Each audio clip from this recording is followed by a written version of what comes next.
Hi hello friends. இன்றைக்கி பார்த்தீங்கன்னா குழந்தைங்களுக்கு கொடுக்கக்கூடிய ஒரு ஹெல்த்தியான டின்னர் ரெசிபி தான் பண்ண போகிறோம். அது என்னென்னு பார்த்தீங்கன்னா பாசிப்பருப்பு தோசை. பாசிப்பருப்பு வந்து ஒரு 2 மணி நேரத்துக்கு முன்னாடியே நம்ம வந்து ஊற வச்சுக்கலாம். ஊற வச்ச பாசிப்பருப்பை மிக்ஸி ஜாரில் இப்போ ஆட் பண்ணிக்கோங்க. கூடவே வந்து ஒரு தக்காளியை சின்ன சின்னதாக கட் பண்ணி அதையும் ஆட் பண்ணிக்கோங்க. ஸோ இது ரெண்டையும் சேர்த்து லைட்டாக தண்ணி விட்டு நல்லா அரைச்சி எடுத்துக்கோங்க தோசை மாவு பதத்துக்கு. ஸோ இப்போ இந்த மாதிரி நம்ம அரைச்சி எடுத்துக்கிட்டோம். இதில் வந்து இதுக்கு தேவையான மசாலா நம்ம ஆட் பண்ணிக்கலாம். 1/4 டீஸ்பூன் மஞ்சள்தூள் ஆட் பண்ணிக்கோங்க. 1/4 டீஸ்பூன் ஜீரகத்தூள் ஆட் பண்ணிக்கோங்க. அப்புறம் 1/4 டீஸ்பூன் உப்பு ஆட் பண்ணிக்கோங்க.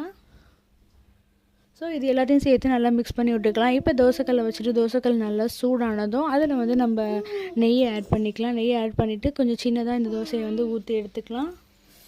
சூப்பரான பாசிப்பருப்பு தோசை ரெடி ஆகிடுச்சு. இது கொடுத்தீங்கன்னா குழந்தைங்க ரொம்பவே விரும்பி சாப்பிடுவாங்க. ரொம்ப ஹெல்த்தியாகவும் இருக்கும். தேங்க்யூ ஃபார் வாட்சிங்.